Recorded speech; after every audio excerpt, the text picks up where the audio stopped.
Macam mana nak elakkan hati ini sentiasa berfikir benda negatif, benda buruk. Dalam Sahih Muslim, Nabi ada ajak satu doa berkaitan dengan cuci hati. Hadis sahih. Tuan-tuan pegang tangan di sini kan. Yang ni daripada saya lah. Lepas tu tuan-tuan sebut doa Nabi tersebut untuk jaga hati, cuci hati, pelihara hati, serah hati kepada Allah.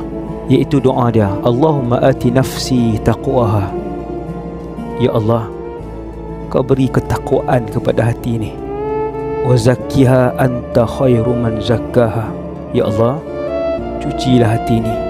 Sesungguhnya Engkau yang paling baik menyuci hati, sebaik-baik yang mencuci hati.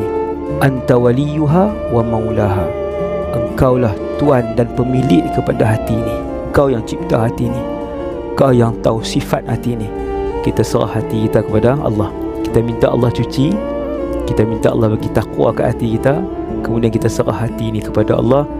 InsyaAllah hati yang penuh dengan ketakwaan dicuci oleh Allah itu akan sentiasa memikirkan perkara yang baik, positif untuk dunia dan akhirat kita.